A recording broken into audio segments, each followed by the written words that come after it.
Oui, oui, oui, oui. Oh, elle est belle en plus. Yes. Oh là, il y a un beau poisson, faut pas la perdre celle-là. Celle-là, on essaye de pas la perdre. Allez, allez, allez, allez. Ouais. Oh ouais, elle a l'air très belle. Génial.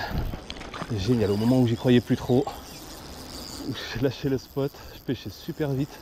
Ah, content. Vraiment content. Alors, voyez, on garde là.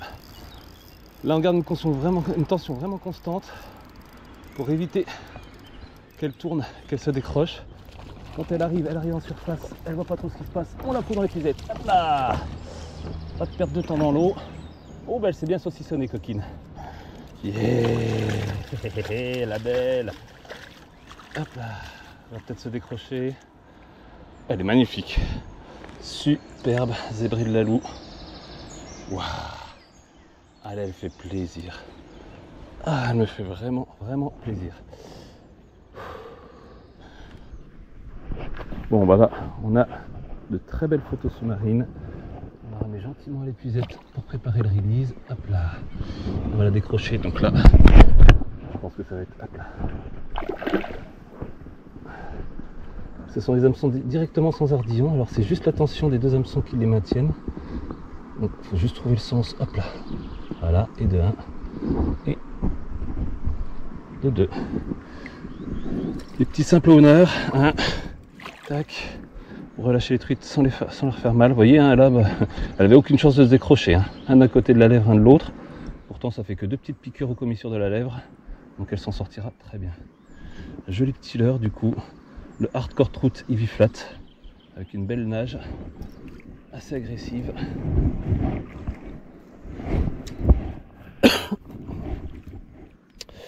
Là, on va passer en mode vidéo sous-marine.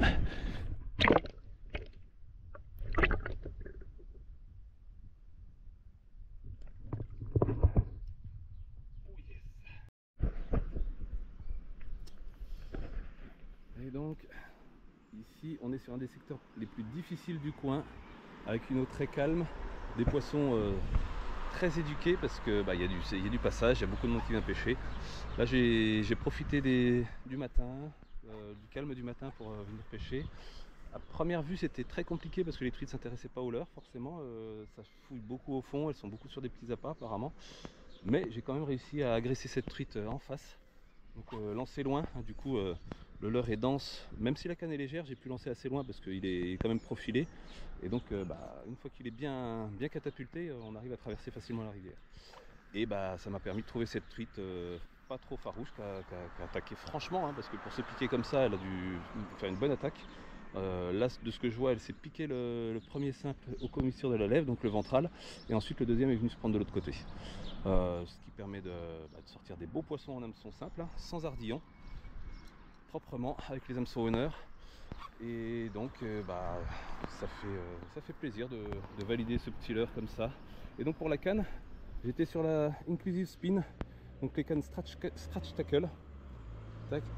Des cannes entrée de gamme, donc pas trop cher. Franchement, une action, moi j'en demande pas plus à une canne, hein. J'ai pas besoin de plus pour pêcher. C'est léger, c'est nerveux. On sent très bien si c'est le fond, si c'est les algues. On voit, je sais ce qui se passe au bout de ma ligne, donc j'ai toutes les informations nécessaires. Question ferrage, là pas de problème. En plus, petite astuce, hein, quand on est en hameçon simple, le ferrage est beaucoup plus facile qu'en hameçon triple, puisqu'on n'a que 2 pointes, voire une seule à planter, alors que sur un triple on peut en avoir 2, 3. Hein, vous voyez, on imagine très bien la force qu'il faut pour pouvoir planter autant de triples. Donc là on a un peu plus de chance au ferrage. Bon, la canne est un peu légère, un peu disproportionnée. On est à 2,15, l'heure fait quasiment 15 grammes. Donc on est maxi sur la puissance. Et ça fait déjà 2 truites que j'effraie, je devrais pêcher plutôt que de parler. Hein. Ça se trouve, celle-là, bon, non, allez, c'est des poissons de bordure et elles sont sur des tout petits appâts normalement. Elles sont sur de la toute petite nourriture. Alors elles cherchent les nymphes, elles cherchent les petits vairons. Je suis pas sûr que j'ai le bon leurre là. Mais bon, ça fait plaisir de voir du poisson. Hein. Voilà, on est sur la loue. On sait qu'il y a des problèmes, mais on a aussi du poisson. Il en reste largement assez pour se faire plaisir.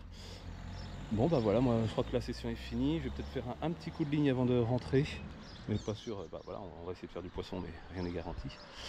Et voilà, donc c'est parti pour cette nouvelle aventure Flash Mer. Premier poisson sous les couleurs Flash Mer pour moi. Et joli poisson, je suis content.